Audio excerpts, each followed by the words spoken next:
Merci Gabriel d'être là un samedi matin à la veille de ton départ. Ton départ pour Gaza, on va en rediscuter ce matin. Alors, on nous dit très belle plante verte sur la bibliothèque. Je pense que le chat apprécie apprécie ton fond bibliothèque plante verte. Bon, moi c'est déjà ça. C'est déjà ça. Donc Gabriel Catala, je te présente quand même. Tu es député La France Insoumise de la 6e circonscription du Val d'Oise, il me semble, si je dis pas de bêtises, depuis la dissolution, depuis juillet 2024. Oui, tout à Et fait. et donc comme toute ou tout député de la France insoumise depuis 2 ans, mais même même avant ça, tu es très engagé en faveur de la Palestine pour dénoncer le génocide à Gaza, et c'est pour ça notamment que tu vas être de la prochaine flottille pour la liberté qui part ce dimanche, si j'ai bien compris. Et, alors, la flottille, effectivement, la flottille part ce dimanche de Syracuse Ok? pour aller vers Gallipoli, dans les Pouilles, en Italie, mais le vrai départ de la flottille vers Gaza, il est de Gallipoli vers Gaza le 18 juillet. Ok. Donc moi, là, je pars en Italie mardi Ok? avec ma camarade Emma Fourreau qui sera avec moi, qui Ouais. est députée européenne insoumise aussi. On est deux sur le bateau. Et on part toutes les deux avec le reste de l'équipage le 18. Et sur ce bateau, on sera 18 personnes. Puisque le Andala est un peu plus gros, un bateau un petit peu plus gros que le Madeline. C'est un ancien chalutier qui avait déjà fait une tentative de briser le blocus, mais qui avait eu un problème technique, donc qui avait dû faire demi-tour Ok. en début d'année. Ok, c'est en début Et d'année sur ça. ce bateau, donc c'est comme la composition des flottilles, c'est un peu toujours la même. Il y a des journalistes, des militants pour la paix, les membres d'équipage, bien sûr, parce Ouais. que personne ne sait conduire un bateau parmi nous. Et des personnes, des juristes. Là, on a un acteur et influenceur américain qui s'appelle Jacob Berger. On a un syndicaliste, Ok. Chris Small, qui était le leader de la lutte anti-Amazon aux États-Unis, qui a Ouais, créé le ouais. premier syndicat des travailleurs Amazon. Et voilà. Puis après, on a une cuisinière, on a une avocate palestino-américaine qui s'appelle Ouaida Araf. Ok. Bref, nous sommes 18 sur ce bateau. Ok, donc 18 personnes. 18 personnes, la dernière flottille, il me semble, c'était une douzaine, c'est ça? À peu près. Comment? C'était combien sur le Oui, j'étais Madeline? 12. C'était Le 12, Madeline, ouais. j'étais 12. Ok. Voilà. Et donc 18 personnes. Est-ce qu'il y a des gens, par exemple, qui étaient avant sur des anciennes, que ce soit le Madeline ou d'anciennes, qui étaient sur d'anciennes flottilles, qui se retrouvent aujourd'hui, ou c'est vraiment Oui. un nouvel équipage? Non, il y en a qui ont déjà été sur des anciennes flottilles, puisque les flottilles, on a beaucoup parlé avec le Madeline, mais c'est une coalition qui existe depuis que le blocus de Gaza est mis en place. Donc, même moi, j'ai découvert ça récemment dans une des flottilles parties de Grèce dans les années 2010. Il y avait Olivier Besancenot qui en avait fait une. C'est vrai. En fait, il y a eu plus d'une vingtaine de bateaux déjà qui ont essayé de briser le blocus, dont un qui avait été tragiquement attaqué. Et donc c'est là par exemple où Ouaida Araf, elle était déjà sur la flottille, une des flottilles qui a été attaquée par drone en 2010 par l'armée Ok. israélienne. On a aussi une militante pour la paix danoise qui s'appelle Vigdis qui fait la cuisine sur le bateau, qui a déjà fait plusieurs flottilles. Voilà. Ok.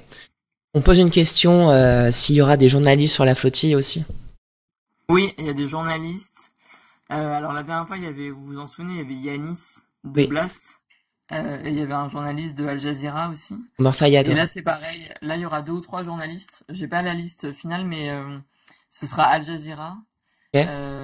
potentiellement Middle East Eye et un journaliste italien de La Repubblica, Ok. qui est un petit peu qui est un quotidien italien important, un peu comme Le Mhm. Monde en France. Ouais, Voilà. ouais, je connais. Ok. Donc on reviendra un peu plus précisément sur les différentes personnes exactement. Tard, mais moi je me demandais déjà, t'es dans un premier temps, qu'est-ce qui t'a poussé toi à rejoindre l'initiative? Alors toi et ta collègue Emma Fourreau, vous deux, qu'est-ce qui vous a poussé à vous dire ok, on va sur la prochaine flottille? Bah, moi, on m'a proposé d'y aller. C'est la Ouais. flottille qui m'a proposé, qui Ok. m'a contacté.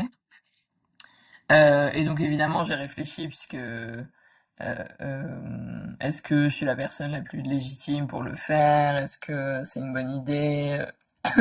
Est-ce que faudrait pas que ce soit Rima qui y aille de nouveau? Donc évidemment j'ai consulté Rima pour savoir ce qu'elle en pensait. Ok. Euh, et puis en fait tout mon entourage, je veux dire politique, puisque forcément la famille ils veulent jamais qu'on fasse ce genre de choses, donc Oui, bah oui. faut pas les consulter, faut surtout pas les consulter. Euh, j'ai consulté tout mon entourage politique, des gens en qui j'ai confiance, qui m'ont dit si, fais-le, c'est très bien. Puis moi, c'était important pour moi aussi au niveau du sens que je donne à mon mandat et à mon militantisme, quoi. Et puis je pense que c'est très, très important que cette flottille puisse avoir lieu et qu'on puisse donner rapidement, dire rapidement à l'organisation qu'on pouvait venir, notamment parce que ben là c'est l'été, donc là la semaine dernière il y a eu une manif Palestine à Paris samedi qui était malheureusement plus clairsemée que les précédentes. Il y a eu cette marche mardi rouge pour Gaza à l'initiative de nombreuses associations, notamment Amnesty International, etc.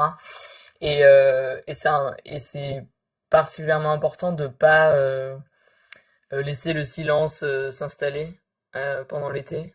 Ouais. Donc on peut pas se dire tiens on va rien dire sur Gaza pendant tout l'été et ensuite juste on refera les manifestations et l'attention médiatique reprendra en septembre comme si de rien n'était. Et donc c'est important de continuer à dénoncer le génocide via ce genre d'initiative non violente. Et surtout cette mission elle a une importance parce que elle est au-delà de l'aspect symbolique de briser le blocus avec un bateau, de dénoncer le génocide, elle est pour les enfants de Gaza. Donc la mission, c'est ça le message qui est donné, c'est pour les enfants de Gaza.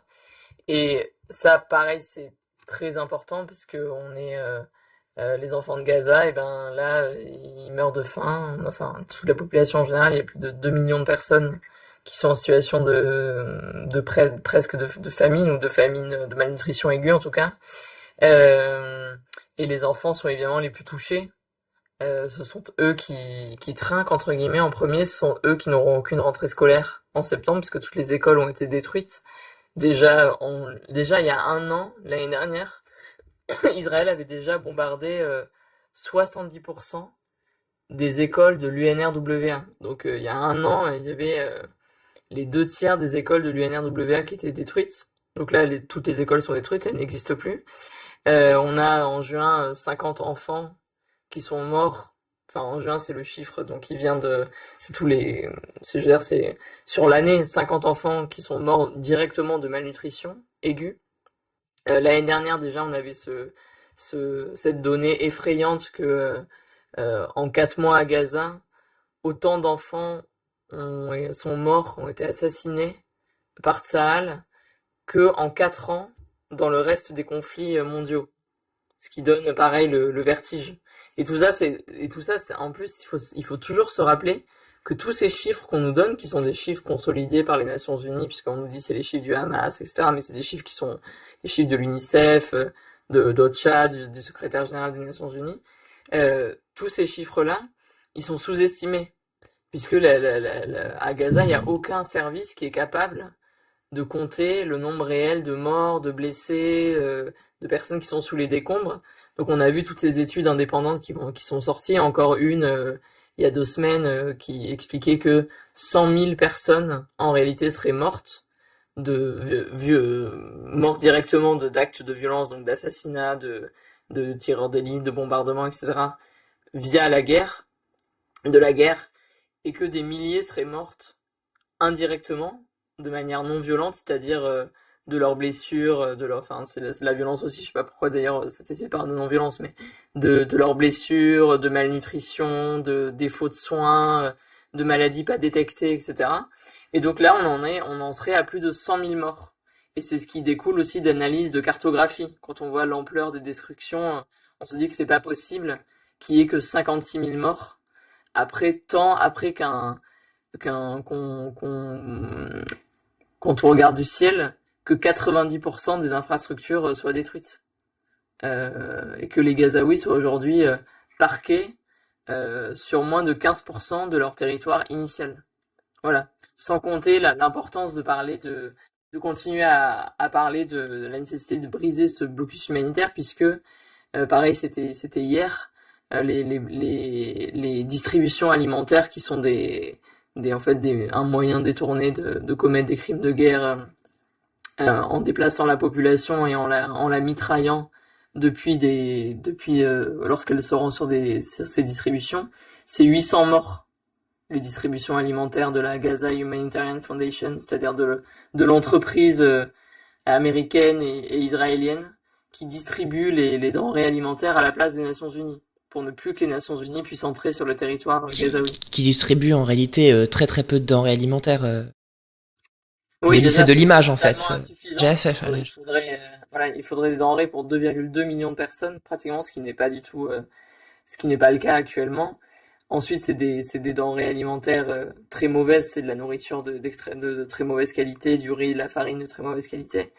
Le but est uniquement de déplacer, de forcer la population gazaoui à aller vers le sud, en lui disant que les distributions ont lieu uniquement dans cet endroit-là, pour mieux lui tirer dessus une fois qu'elle fait la queue dans ces distributions.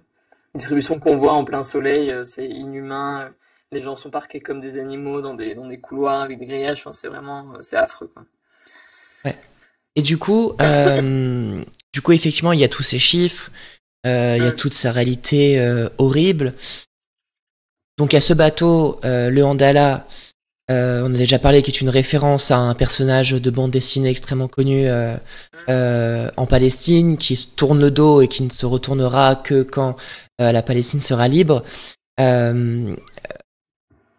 Concrètement, notamment en termes d'aide alimentaire, est-ce qu'il y a aussi une tentative d'apporter de l'aide alimentaire et médicale sur le bateau, comme le Madeline avait pu le faire?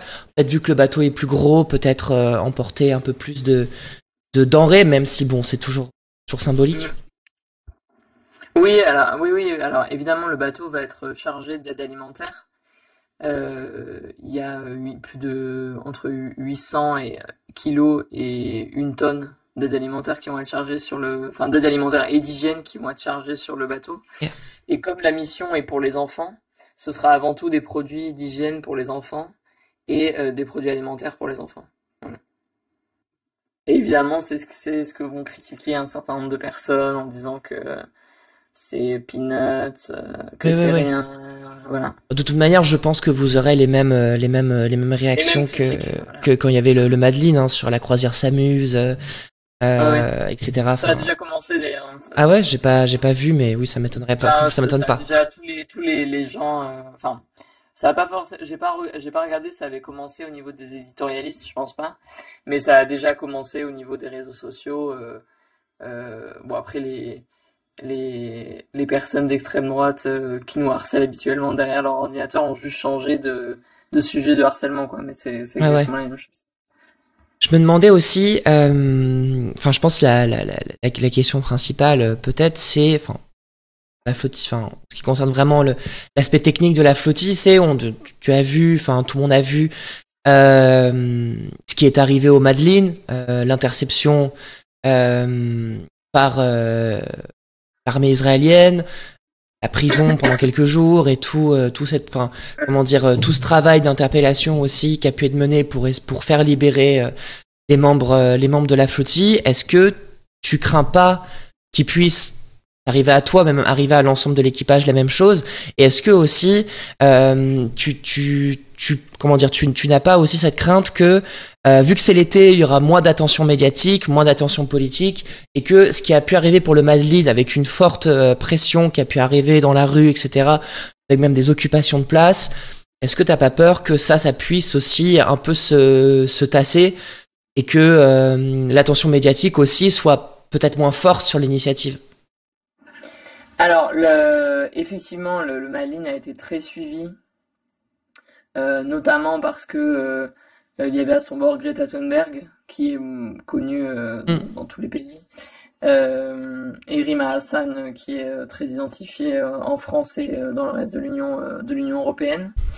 Mais là, il faut savoir qu'on est 18, Forcément, on n'a pas la même notoriété, mais il y a deux Américains qui sont quand même assez connus.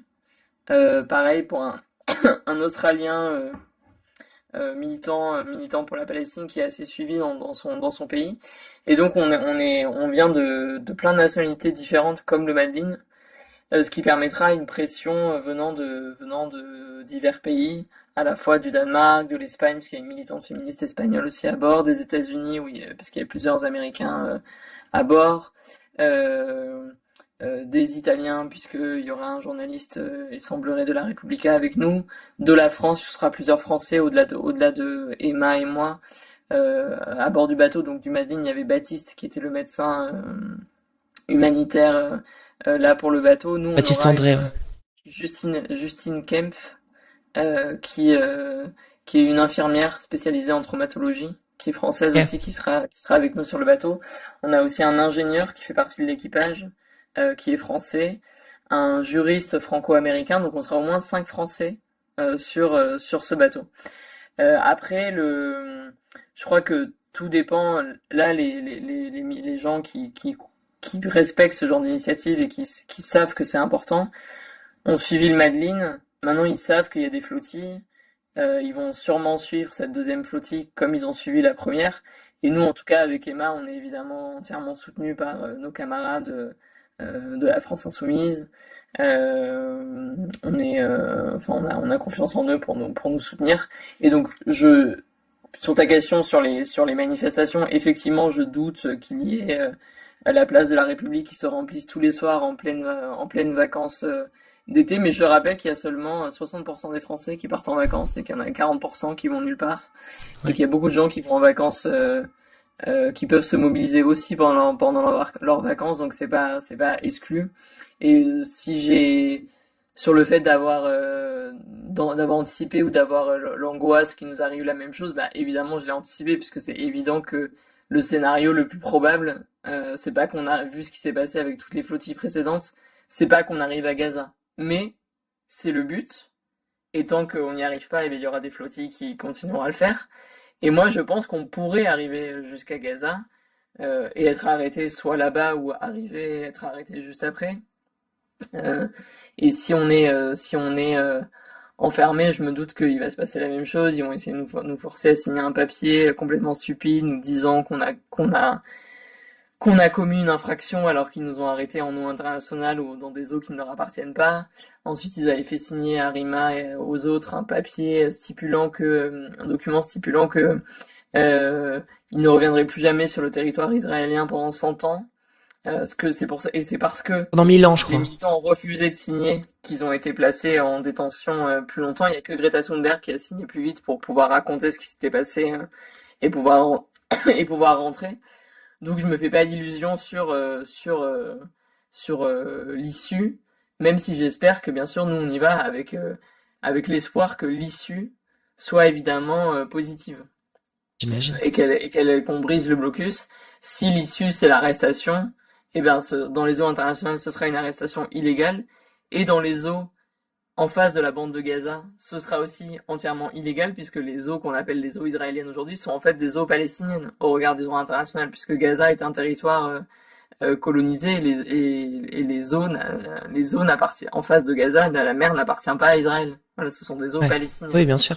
Et il Sûr. y a des flottilles qui ont été arrêtées aussi dès les eaux grecques, donc avec la complicité de la Grèce. Voilà.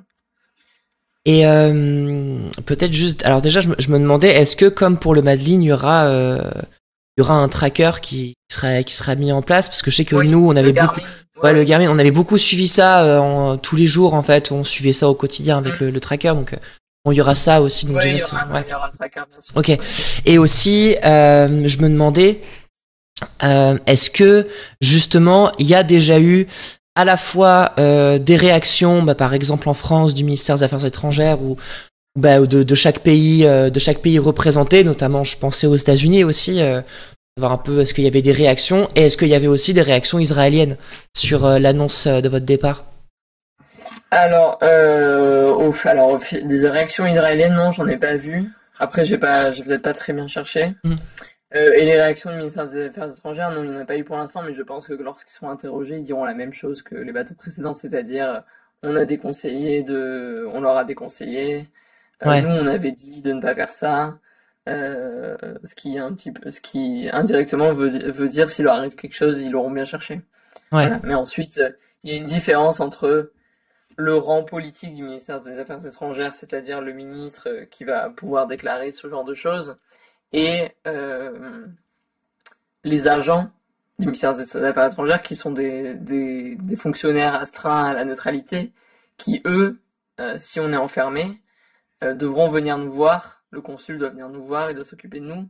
La dernière fois, d'ailleurs, pour le Madeleine, de manière très étonnante et tristement, le consul français n'était pas le consul qui est venu en premier voir ses ressortissants, puisque il s'est passé un moment où le consul espagnol, les consuls des autres pays qui étaient des autres personnes qui étaient détenues venaient voir leurs ressortissants dans le centre de rétention et dans la prison israélienne pour faire le lien avec leurs avocats. Et le consul français, celui qui est venu est venu très tardivement. Voilà. ok. Ouais, ouais, je me rappelle, on avait suivi ça. Tu penses que le bateau devrait arriver aux alentours de Gaza vers quelle date? T'as une idée à peu près Alors, j'ai pas une idée de la vitesse de ce bateau, Hmm. parce que le Andala, c'est pas un voilier, c'est un ancien chalutier Ouais. réaménagé en bateau. C'est un bateau qui d'habitude fait différentes escales en Europe pour Mhm. sensibiliser sur la cause palestinienne et le droit à l'autodétermination du peuple palestinien, et qui avait déjà tenté de briser le blocus. Donc, j'ai pas,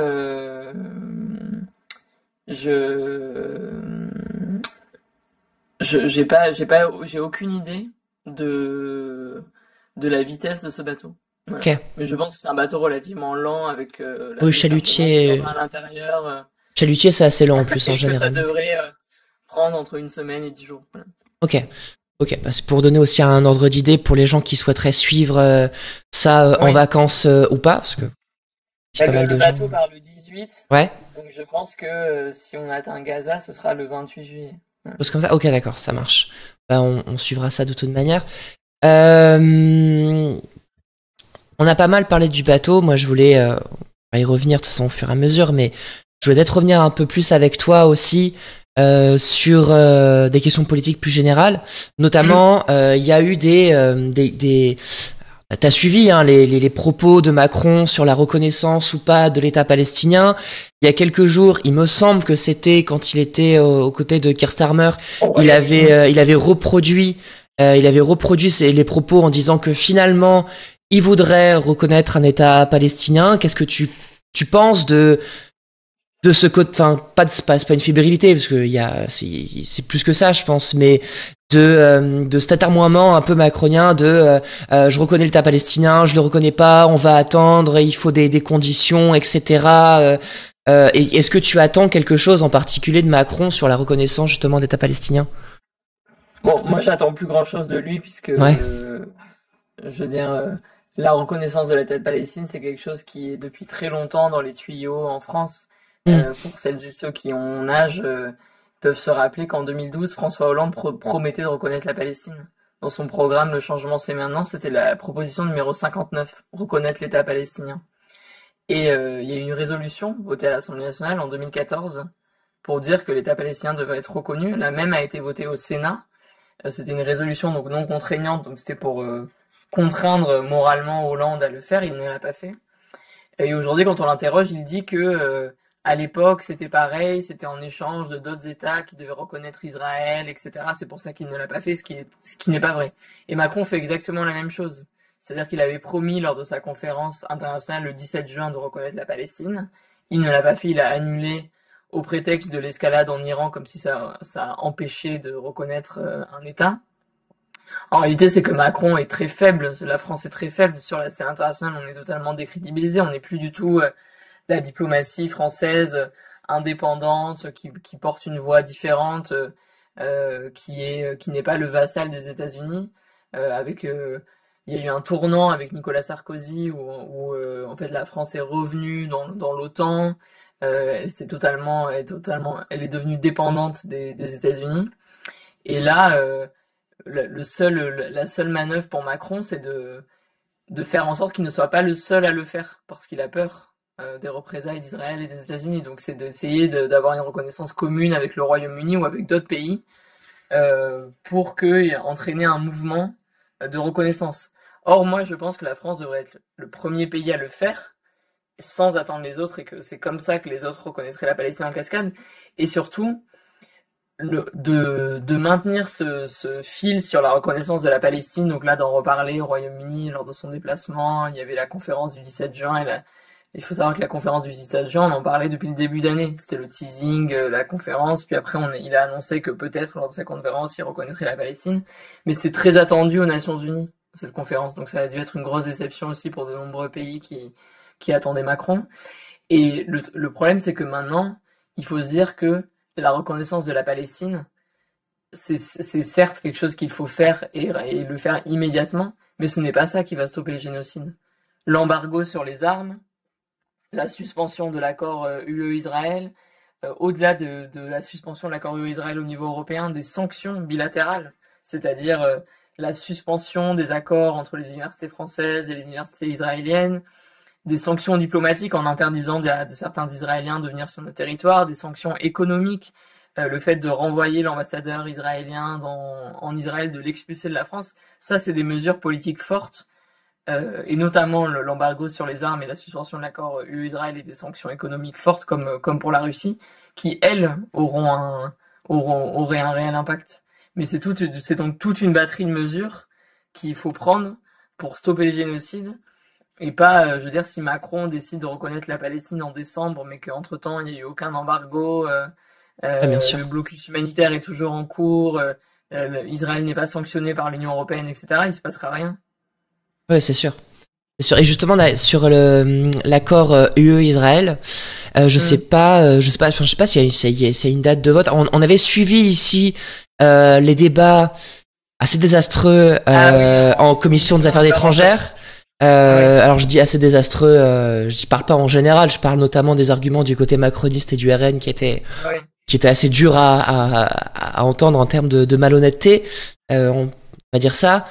Est-ce que tu as un peu plus d'informations sur le vote à l'Union européenne? Est-ce que tu penses qu'il y a une chance que cet accord pourrait ne pas être respecté, sachant que j'ai vu qu'il y avait il me semble qu'il y avait un rapport, alors je crois de l'Union européenne, mais je sais plus où exactement, qui disait que, nous on le sait, mais je pense qu'il y avait quand même de fortes chances que l'article 2 ne soit pas respecté, justement sur le respect des droits humains. Est-ce que tu penses que ça pourrait motiver l'Union européenne à rompre cet accord d'association? Alors, il y a des pays qui sont ouvertement prononcés pour la suspension de l'accord, notamment Ok. l'Espagne, qui a reconnu l'État de Palestine, qui a une ligne diplomatique totalement différente. D'ailleurs, Pedro Sanchez, le Premier ministre espagnol, a redit cette semaine que c'était le pire génocide que le siècle ait connu. Enfin, il parle ouvertement de génocide à la différence d'Emmanuel Macron et de François Bayrou. Là, le 15, il faut suivre en fait ce qui va se passer le 15 juillet, puisque c'est le 15 juillet que les ministres des Affaires étrangères de l'Union européenne vont se réunir pour donner leur point de vue sur la suspension de l'accord. Ouais, ouais. Et alors que certains pays ont déjà déclaré publiquement qu'ils voteraient la suspension de l'accord, la France n'a rien dit, parce que moi je pense qu'elle va avoir une position intermédiaire comme certains pays qui vont dire il faut attendre que Israël donne des gages de bonne volonté. Sous-entendu, on va donner une chance à Israël de prouver sa bonne volonté, alors que ça fait 21 mois qu'il massacre des populations civiles en direct sous les yeux du monde entier. Donc moi, je crois que la France n'aura j'ai aucune confiance vu les derniers propos, les dernières actualités, c'est-à-dire le fait de ne pas reconnaître la Palestine, le fait de relaisser de nouveau Netanyahou survoler notre espace aérien. C'était la semaine dernière, entre le 7 et le 8 juillet. Il a survolé notre espace aérien alors qu'il est sous mandat d'arrêt de la CPI. Le fait de ne jamais convoquer l'ambassadeur israélien au ministère des Affaires étrangères pour lui demander des explications. Le fait de laisser des propagandistes sur les chaînes télé françaises. Enfin, je vois pas comment on pourrait passer de toute cette complicité tout d'un coup la France demande la suspension de l'accord UE-Israël. En tout cas, il faut bien suivre ce qui va se passer le 15 juillet. Et effectivement, en commission des affaires européennes la semaine dernière, quand on a examiné une résolution pour que l'Assemblée nationale se prononce, elle, sur la suspension de cet accord, on a eu droit au strike de tous les propos les plus pro-génocidaires, minimisant tous les crimes de guerre, tous les crimes contre l'humanité en cours. Et c'était la plupart des macronistes ont eu ce langage aussi de dire Israël peut donner des gages, etc. Après, c'était vraiment les députés les plus à droite du groupe macroniste. Donc, Ok. ils avaient mis le pire de ce qu'ils peuvent avoir sur ce genre de sujet, c'est-à-dire Caroline Yadan, Sylvain Maillard, enfin des gens avec un racisme anti-palestinien extrêmement visible. Mm. Ouais, ouais, et notamment avec Caroline Adam, etc. On avait vraiment suivi tout ça. Tu parlais tout à l'heure de la décision de la CPI, donc c'est ces mandats d'arrêt internationaux, avec Benjamin Netanyahou qui a survolé la France récemment. Comment on peut faire pour faire respecter justement ces mandats de la CPI, vu qu'ils sont pas du tout respectés par la France, qui d'ailleurs donne des argumentaires assez flous hein, pour se justifier de pas vraiment les respecter, alors qu'ils sont censés le faire vu qu'ils sont signataires du traité de la CPI, Traité quoi, de Rome, ouais. traité de Rome. Donc, Eh bien, alors malheureusement, on peut pas, on peut, bon, c'est face à ce genre de choses, on est un petit peu impuissant puisqu'on peut pas forcer en tant que citoyen un avion à être détourné et à ne pas survoler ou forcer une arrestation d'un premier ministre sous mandat d'arrêt international. Mais par contre, ce qu'on peut faire, c'est tous les citoyens ont le droit d'avoir accès. Déjà, tout le monde peut relayer au maximum ce scandale et le dénoncer parce que à chaque fois, ils s'imaginent que ça va passer crème, que personne ne verra, etc. Donc, dès qu'il y a l'information qui est révélée, qui survole encore notre espace aérien, comme il l'a fait en avril, comme il l'a fait en novembre 2024, il faut sans cesse le relayer pour dénoncer la complicité de Jean-Noël Barrot et d'Emmanuel Macron. Mais surtout, tous les citoyens ont le droit à l'accès aux documents administratifs. Et donc, il y a une association qui s'appelle l'Association des juristes pour le respect du droit international, qui a publié divers communiqués là-dessus, parce que eux, ils demandent à chaque fois au ministère des Affaires étrangères les documents qui donnent l'autorisation de survoler notre espace aérien. Et donc ces documents, normalement, ils devraient être publics, puisque tous les citoyens ont le droit d'avoir accès à ce type d'autorisation. Mais à chaque fois que cette association a demandé à la CADA, c'est-à-dire l'instance qui s'occupe de l'accès aux documents administratifs, ces documents, on ne les a pas donnés. Voilà. Et donc ils ont saisi cette association qui s'appelle, là je l'ai sous les yeux, Juristes pour le respect du droit international, a saisi le Conseil d'État, enfin le tribunal administratif d'abord, pour qu'on lui donne l'ensemble de ces documents et pour avoir l'ensemble des preuves sur ces survols illégaux de notre espace aérien. Et ça permettra ensuite potentiellement de lancer certaines actions. Voilà. Ou okay. de signaler à la CPI que le mandat n'est pas respecté. Et la CPI pourrait faire quelque chose, justement, si elle sait que le mandat n'est pas respecté, ou... Alors, il me semble que la CPI, ensuite, mais à vérifier, elle peut envoyer des demandes, enfin elle peut envoyer une injonction à un État de respecter ses obligations vis-à-vis du traité dont il est parti. Voilà, Okay. donc la France ayant ratifié le statut de Rome, elle est censée le respecter. Ok. Voilà. Et sur le reste des réactions internationales aussi, je me dis, enfin, notamment sur ce que peut faire la France, je me demandais, assez récemment, t'as dû sûrement voir, il y a les États-Unis qui ont décidé de sanctionner Francesca Albanese, qui est la rapporteure spéciale des Nations Unies vers les territoires palestiniens. Bon, je demandais c'est quoi ta réaction et c'est quoi la réaction de la France insoumise, mais aussi comment on peut réagir face à ça pour essayer de faire en sorte que ces sanctions n'entravent pas son travail. Et d'ailleurs, est-ce que ces sanctions pourraient vraiment être une entrave à son travail, quoi? Bah, nous, on peut continuer à soutenir Francesca Albanese. Enfin, on a toujours fait à la France insoumise. D'ailleurs, on est plusieurs à à penser qu'elle mériterait plutôt un prix Nobel de la paix, pas des sanctions, de Donald Trump. Mais face aux sanctions, Trump ne respectant dans tous les cas, Tes souhaits. aucun des cadres onusiens, aucun des rapporteurs spéciaux onusiens respecte même pas Antonio Guterres, respecte même pas.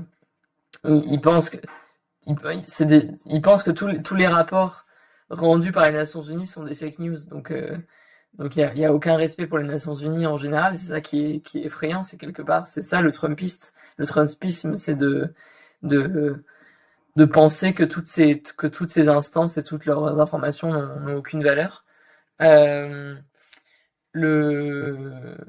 Moi, je sais pas quelles sont les marges de manœuvre une fois que les sanctions entreront en vigueur contre Francesca Albanese, mais dans tous les cas, si jamais elle était sanctionnée, par exemple interdite de territoire aux États-Unis, eh ben les Nations Unies, elles sont aussi à Genève, elles ont un bureau dans tous les pays, Ouais. donc c'est pas ça qui va entraver son travail. Ce qui risque plutôt d'entraver son travail, c'est lorsque va être discuté le renouvellement de son mandat en tant que rapporteur spécial, sachant que ils avaient déjà essayé de l'empêcher l'année dernière. C'est là que certains pays vont recevoir des pressions pour voter contre son renouvellement. Voilà. Ok. Euh, Déjà, c'est assez rassurant de se dire que son travail va vraiment être entravé, mais c'est vrai que moi, la question que je me pose à chaque fois, c'est quand même comment ça se fait, enfin, comment ça se fait, et surtout, qu'est-ce que ça dit politiquement, internationalement, d'à quel point, enfin, je veux dire, on le voit quand même depuis le début du génocide à Gaza, à quel point l'ONU n'est pas du tout respectée, et qu'est-ce que ça. Alors, grande question peut-être, mais qu'est-ce que ça dit, tu vois, pour le droit international, pour l'avenir du droit international, le fait que l'instance des Nations Unies, qui est quand même l'instance la plus importante dans ce qu'incarne le droit international, est complètement foulée aux pieds pour des intérêts, voilà, pour des intérêts économiques, politiques.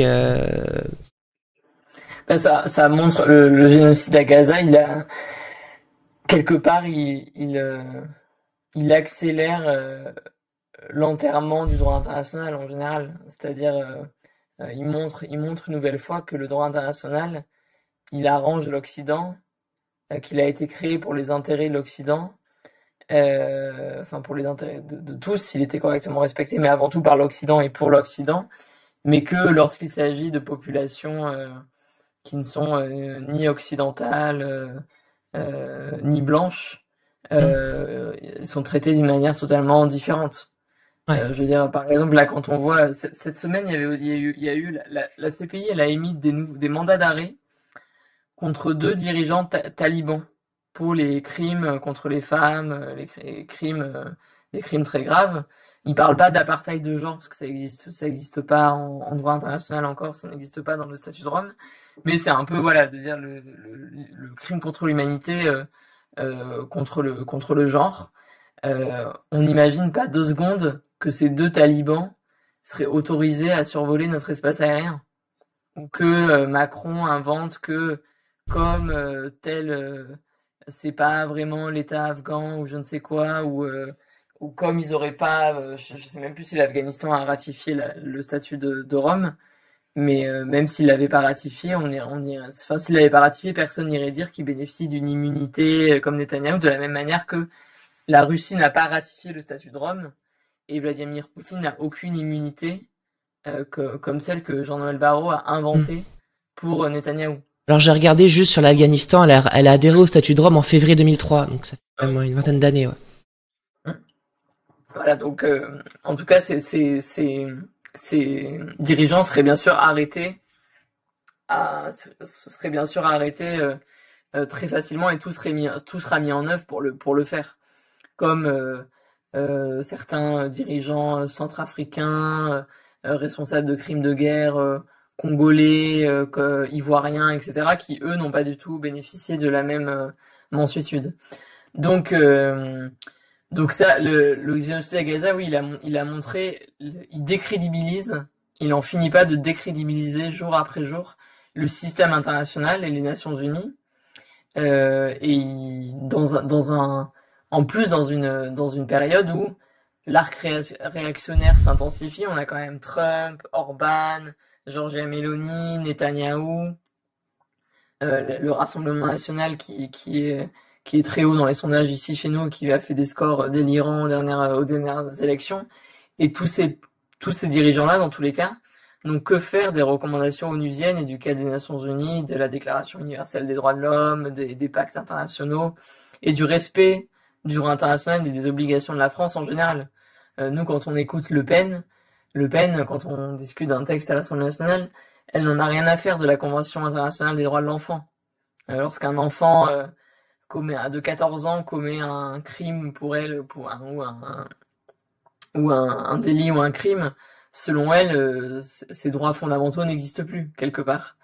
Le Pen n'a que faire des droits sociaux, du pacte international des droits des Nations Unies, de la même manière qu'elle n'a que faire du préambule de la Constitution sur le droit à la sécurité matérielle, le droit d'asile, enfin toutes ces choses-là. Donc l'extrême droite, c'est dans tous les cas, ce sont des forces qui ne respectent jamais l'état de droit.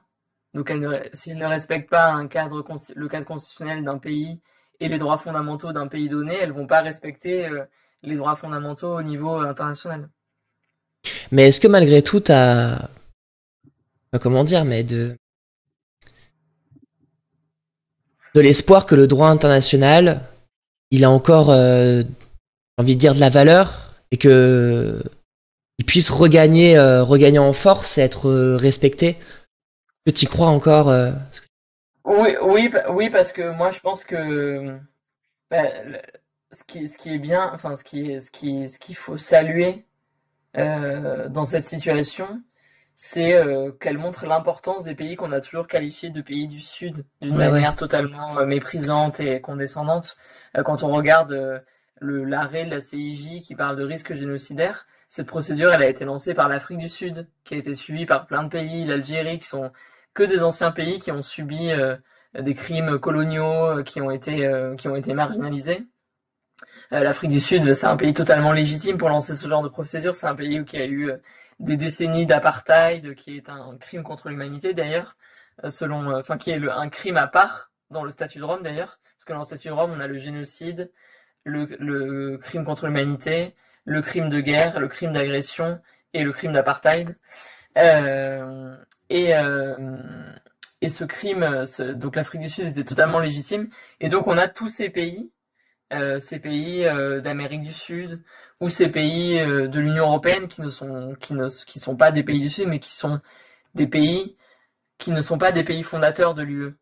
Les pays fondateurs de l'UE, c'est des pays qui aujourd'hui sont inutiles dans la situation, notamment le nôtre, la France, alors que quand on regarde l'attitude de l'Irlande, de la Slovénie, de l'Espagne, ils sont beaucoup plus courageux sur la question, notamment parce que l'Irlande aussi est un pays qui a connu la colonisation britannique. Donc ils ont une relation totalement différente à l'ordre colonial et à l'autodétermination des peuples. Et donc il y a tous ces pays-là sur lesquels on peut compter, qui aimeraient voir un ordre international différent et qui ont décidé de ne pas être les toutous des États-Unis. Il y a aussi il y a des pays d'Amérique centrale et du Sud. Là récemment, en mars, je suis allé à New York et j'ai rencontré tous les ambassadeurs des pays qui font partie du comité spécial chargé d'analyser un comité des Nations Unies chargé d'analyser le respect des droits des Palestiniens. Et dans ces comités-là, on a le Sénégal, le Nicaragua, la Malaisie, d'autres pays d'Amérique du Sud. Et ces pays-là, il faut savoir que depuis très longtemps, ils ont une relation totalement. Ils ont toujours soutenu la Palestine. Par exemple, la Malaisie n'a aucune relation diplomatique avec Israël. Il n'y a pas d'ambassadeur Israël en Malaisie. De la même manière que le Nicaragua, qui a pareil, jamais eu de relation. Il a toujours eu une ambassade de Palestine, n'a jamais eu une ambassade israélienne dans son pays. Pareil pour Cuba. Évidemment, Cuba est un pays central pour le droit des peuples à disposer d'eux-mêmes. On parle moins de Cuba en ce moment, mais Cuba, c'est un pays qui subit un terrible blocus des États-Unis qui avait été légèrement suspendu sous Barack Obama, mais qui est évidemment revenu sous Trump. Et Trump, alors que Biden, en fin de mandat, qu'il aurait pu faire avant, hein, mais il l'a fait à la fin, histoire de. Biden avait retiré Cuba de la liste des États terroristes. Trump l'a remis directement après son élection. Et donc Cuba subit un terrible blocus et a toujours été un pays aussi qui a soutenu le droit du peuple palestinien. Donc moi je pense qu'il faut compter sur ces pays-là et compter sur la CPI aussi qui a évolué. La CPI au début c'était un petit peu la critique, c'était que c'était une juridiction en fait pour condamner des Africains quoi. Ouais. Mais que c'était pas du tout les ennemis de l'Occident, donc la Russie, mais que c'était pas du tout une juridiction qui s'appliquerait aux États occidentaux, dont certains n'ont même pas ratifié le statut de Rome. Les États-Unis n'ont jamais ratifié le statut de Rome, comme Israël, comme d'autres pays. La Hongrie s'est retirée du statut de Rome au moment où Netanyahou a commencé à être poursuivi. Et donc il y a quand même un travail de la CPI qui a changé, qui a évolué, et le fait que Netanyahou et que son ministre des Affaires étrangères, Gallant, son ancien ministre de la Défense, pardon, Yoav Gallant, puisse être poursuivi par la CPI, ça montre aussi que la juridiction a évolué. Et s'agissant de la CIJ, dans la Cour internationale de justice des Nations Unies, là pareil, moi je salue le fait que l'arrêt de la CIJ qui parle de risque génocidaire nous montre que cette juridiction est indépendante. Voilà. Tu parlais de la Malaisie tout à l'heure. T'as peut-être suivi l'initiative qui est en train de se monter, là, l'initiative des 1000 bateaux, alors Oui. qui s'est construit à l'initiative de la Malaisie, mais il y a d'autres pays qui s'y rangent. J'ai vu notamment qu'il y a un groupe français qui s'est créé il y a pas longtemps. Est-ce que tu suis un peu cette initiative? Est-ce qu'il y a des liens qui se font entre cette initiative et la coalition de la flottille pour la liberté? Et comment tu l'aperçois, cette initiative? Est-ce que tu penses qu'elle est à même de réussir et à même de pouvoir continuer à briser le blocus à Gaza? C'est-à-dire qu'il y a, enfin, ce que j'entends souvent par cette question, c'est aussi que il y a tout un ensemble d'initiatives de plus en plus là qui veulent vraiment briser le blocus à Gaza, pardon, justement. Et est-ce que tu penses que c'est une pression qui peut vraiment marcher sur Israël? Je sais pas si tu m'as entendu. Oui, oui, excuse-moi. Pas de Oui, souci, pas de souci. alors pour la Malaisie, euh, alors j'ai vu ça dans la presse effectivement, le lancement de la flottille de 1000 bateaux vers Gaza, etc. Mais après, je t'avoue que je n'ai aucune idée de est-ce que c'est avéré, est-ce que c'est vraiment, quel est l'avancement de cette initiative des 1000 bateaux malaisiens, comme l'initiative j'ai vu qu'il y avait des réunions en France, c'est la même chose de Thousands, Madeleines for Gaza, tout Hmm. ça. Parce que donc je ne saurais pas te dire combien il y a de bateaux actuellement, comment ça a avancé, je n'en sais strictement rien. Notamment parce que je pense qu'il y a peut-être plein de gens de volontaires pour aller comment dire pour aller vers Gaza. Mais honnêtement j'en sais rien. Bah, pas de Surtout que souci. surtout que les gens, je pense qu'il y a plein de gens qui sont pleins de bonne volonté. Ouais, ouais. De se dire ah tiens je vais aller j'ai un voilier, je vais monter un truc, je vais faire partie de cette coalition, etc. Et quand ils doivent apprendre que peut-être que leur bateau va être saisi par Israël, coulé ou revendu et qu'ils le reverront jamais, ça doit peut-être un petit peu les refroidir. Ok. Mais peut-être justement, au-delà de cette initiative particulière, moi je me demandais, pour revenir un peu plus sur la flottille, est-ce que tu penses que ça peut vraiment à terme mettre une pression sur Israël et que l'accès à la bande de Gaza puisse être possible Oui, du fait de ces initiatives? évidemment, ce serait magnifique des centaines de bateaux qui se dirigent en même temps vers Gaza. Moi, j'adorerais que ça puisse avoir lieu en septembre, ou si on n'arrive pas, nous, à briser le blocus, que ça puisse continuer avec une initiative avec beaucoup plus d'ampleur. Et ça serait bien sûr beaucoup plus difficile pour Tsahal de d'attaquer euh, des centaines de bateaux qui se dirigeraient vers Gaza. Et ce serait d'ailleurs aussi beaucoup plus difficile. Aujourd'hui, toutes les personnes de mauvaise foi et mal intentionnées qui critiquent la flottille en disant que c'est une télé-réalité, qu'on n'amène rien sur le bateau, etc., etc., eh ben, elles seraient beaucoup plus mal à l'aise s'il y avait des centaines de bateaux transportant chacun de l'aide qui se dirigeaient pacifiquement vers Gaza. Ok. Peut-être avant qu'on... De toute manière, c'est des initiatives qu'il faudra suivre, hein, c'est sûr. Peut-être avant qu'on passe à quelques questions du chat, si tu as un peu de temps encore, je voudrais juste demander tout simplement comment on peut faire, comment on pourra faire à partir du départ de la flottille vers Gaza. Comment on peut faire, nous, simples citoyens, citoyennes, alors bon, moi journaliste, mais d'autres d'horizons divers, pour soutenir votre initiative Pour soutenir notre initiative, il faut mettre la pression comme la première flottille, c'est-à-dire en parler autour de soi, bien suivre le site, enfin les pages de la Gaza Freedom Flotilla, de la coalition qui donne toutes les informations sur où en est le bateau, qu'est-ce qu'on fait, suivre ce dont tu parlais tout à l'heure, le Garmin, enfin le GPS, ouais, le tracker. Où en est le bateau, relayer au maximum les, tous les outils qui sont faits par la flottille pour montrer que chacun suit bien, etc. Et puis nous, de notre côté, on visibilisera au maximum, on fait en sorte que la presse en parle. D'ailleurs, sans citer de nom de presse, enfin de journal français, il y a un journal qui m'a posé des questions et qui m'a appelé pour en savoir plus sur la flottille et qui m'a dit que là ils avouaient qu'ils avaient manqué le coche sur la première flottille, qu'ils avaient sous-estimé l'importance de cette mission, de son caractère, de son message, et que là ils allaient pas se rater sur la seconde flottille, qu'ils savaient qu'il fallait mieux suivre, et que la première ici était pris trop tard, quoi. Okay. C'est vrai que la première flottille a été invisibilisée pendant des jours par les médias français.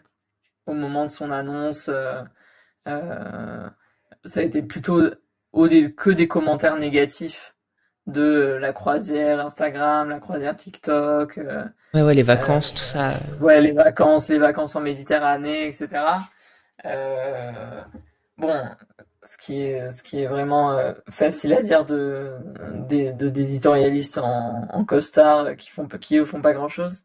Et donc là, je pense qu'il y a déjà un engouement. Donc il faut que tous les pays relayent. Et puis, si on est arrêté, il y aura comme la précédente flottille, il faudra au maximum contacter François Bayrou, contacter Jean-Noël Barrot, contacter Emmanuel Macron, contacter le centre de crise et de soutien du ministère des Affaires étrangères pour lui demander ce qu'il fait, contacter Sébastien Lecornu sur pourquoi la marine française qui patrouille dans les eaux de Méditerranée ne vient pas au secours de notre bateau. Voilà, alors qu'on est dans des eaux internationales, si on est arrêté dans des eaux internationales. Bref, il y aura plein de moyens. Chacun pour regarder un peu ce qui a été fait pour la première flottille. Et dans tous les cas, là, la Gaza Freedom Flotilla, enfin la coalition donnera des instructions, des campagnes internationales pour soutenir ce nouveau bateau. Et surtout, n'oubliez pas au-delà de relayer la flottille, de relayer tout ce qui se passe à Gaza en général, puisque chaque jour le cessez-le-feu n'est pas encore acquis. S'il est acquis, il faut se souvenir que le cessez-le-feu précédent n'était pas du tout permanent, que Israël a continué à bombarder des gens avec des avions de chasse, des drones et des snipers, et a continué à tirer sur des gens avec des snipers pendant le prétendu cessez-le-feu. Donc les massacres n'ont jamais cessé. Et continuer à relayer le scandale de la Gaza Humanitarian Foundation, la situation des enfants, des femmes et même bien sûr des hommes. C'est vrai que c'est peut-être assez rapidement parce que c'est une question que je t'ai pas posée sur les négociations en cours. Est-ce que tu penses donc les négociations entre Israël, les États-Unis et le Hamas, est-ce que tu penses qu'elles pourront aboutir prochainement à un cessez-le-feu ou on va se retrouver dans une situation un peu similaire à celle qu'il y a eu lors des dernières négociations?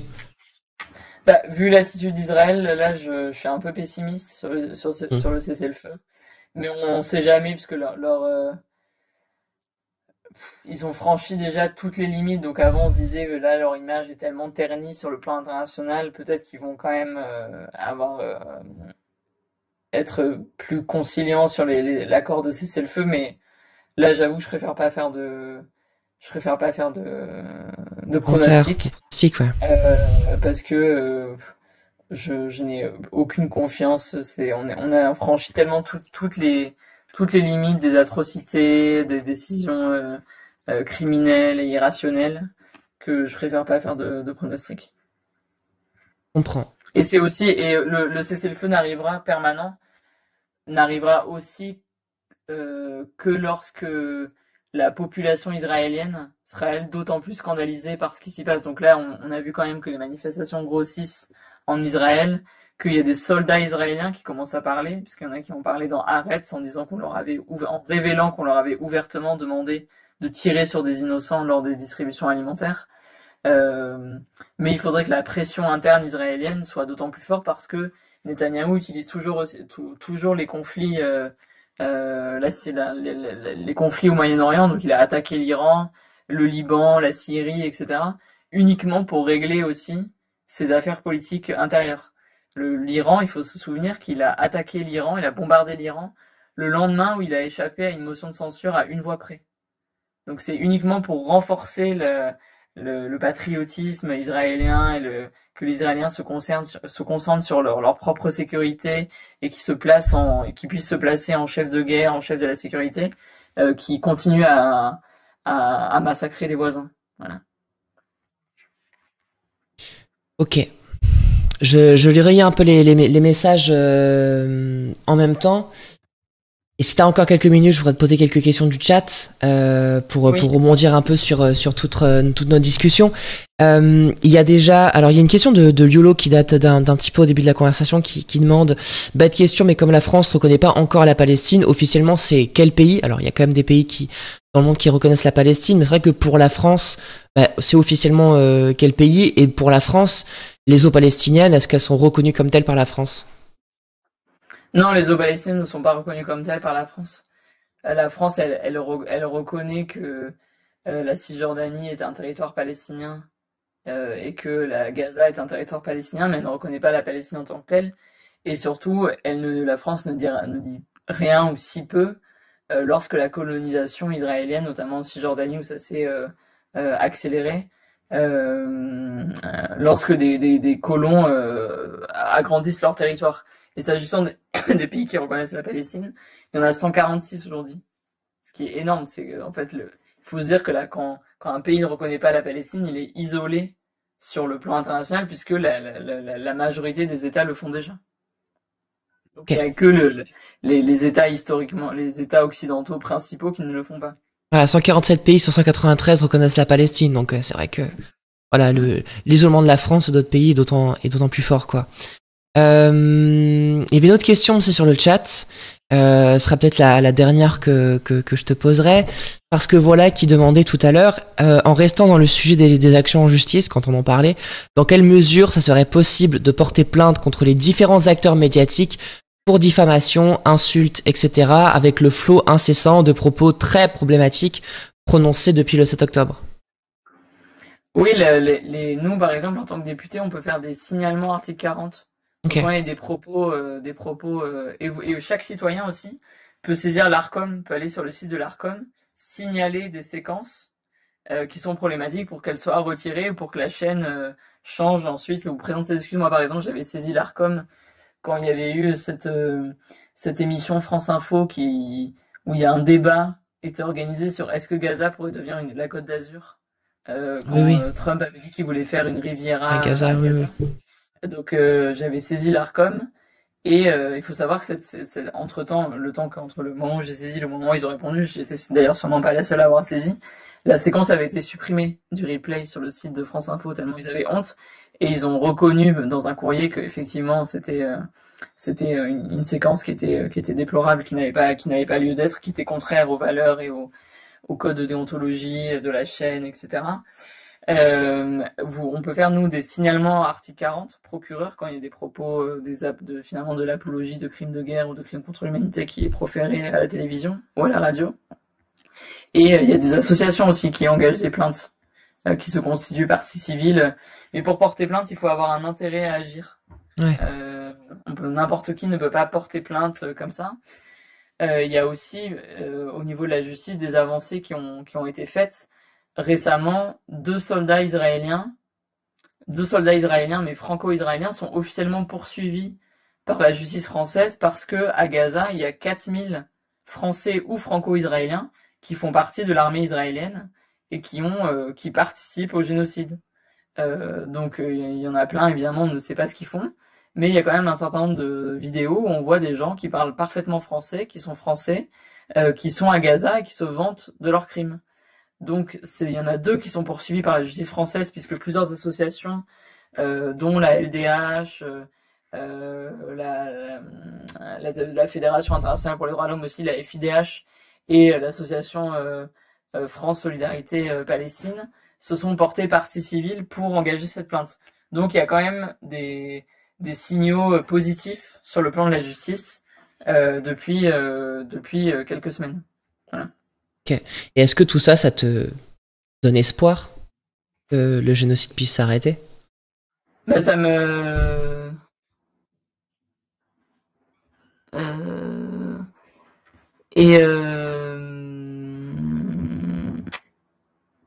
Et attends, excuse-moi, il y a quelqu'un qui m'écrivait en même temps. Excuse-moi, Pas de pardon, souci. c'était quoi ta question? Tu peux prendre le temps de répondre, hein, si tu veux, c'est pas un souci, t'inquiète pas. Ma question, c'était pour finir, globalement, est-ce que t'as de l'espoir, quoi? Un peu la question que je Oui, pose un peu souvent à tout le monde, parce mais que je pense que le temps de la justice, malheureusement, c'est un temps qui est très long. ouais, Euh, et donc forcément, ça nous déçoit. C'est pas à la hauteur de la gravité du moment. Quand on voit par exemple aujourd'hui qu'il y a encore des décisions en France récentes sur le génocide au Rwanda, évidemment on se dit que c'est infiniment long, comme il y a des décisions en France sur les biens mal acquis de certains dictateurs, enfin des choses comme ça. Mais la justice française, il faut se rappeler qu'elle a au-delà du système international de la CPI, tout ça, elle a ce qu'on appelle la compétence universelle. Donc dans notre code pénal, nous on a l'infraction de génocide, on a l'infraction de crime contre l'humanité qui est imprescriptible. Donc il n'y a pas de prescription, les personnes peuvent être poursuivies jusqu'à leur mort. Euh, donc j'ai bon espoir que d'autres procédures soient lancées et surtout que on ait une alternance politique rapide qui permette d'avoir non seulement une diplomatie de la France totalement différente et ensuite des, des politiques pénales qui seraient elles aussi totalement différentes. Voilà. Et ça, il faut pas perdre espoir parce que moi je crois toujours que en 2027, la gauche radicale, en l'occurrence la France insoumise et celles et ceux qui voudront la rejoindre peuvent remporter l'élection présidentielle et qu'il y a encore temps de tout changer. ah bah écoute, je pense que c'est les meilleurs mots pour finir ce temps d'interview. Il est temps de tout changer, ça c'est clair. Je te remercie d'avoir pris ce temps ce matin, puis évidemment, je te souhaite, je sais pas, bon courage, tout ce qui est possible de positif pour l'initiative qu'on continuera nous à suivre de toute manière. Je sais pas si tu as quelque chose que tu veux rajouter qu'on aurait peut-être oublié dans la discussion. Ouais, de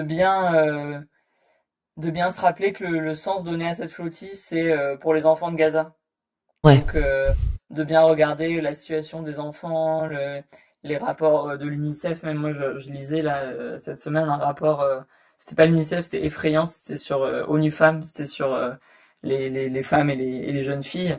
C'est un rapport qui nous dit que, bien que ce soit encore un chiffre sous-estimé, hein, que ouais. 28 000 femmes et filles ont été assassinées depuis octobre 2023 à Gaza, un chiffre qui est sous-estimé, et que ça fait une femme ou une jeune fille tuée chaque heure à Gaza depuis octobre 2023. Voilà. Ça, Ouais. c'est ONU Femmes. qui dit ça. Et que pareil, vous remarquerez que toutes celles et ceux qui sont de grands féministes, lorsqu'il s'agit de briller en société ou de parler de sujets féministes qui intéressent la bourgeoisie blanche, c'est-à-dire les égalités de salaire, même si c'est un sujet féministe aussi, hein, mais l'égalité de salaire entre les dirigeants d'entreprise, entre les femmes et les hommes, là on ne les entend jamais là-dessus. Ok, effectivement. Bah écoute, je te remercie. Je te souhaite bon courage pour la suite. J'imagine que aujourd'hui va être une journée de préparation aussi pour toi. Et puis écoute, on se tiendra au courant de toute manière de ce qui se passe. Bonne journée à toi. Merci beaucoup. Bonne journée à toi. À bientôt. À très bientôt. À très bientôt. Salut. Ciao.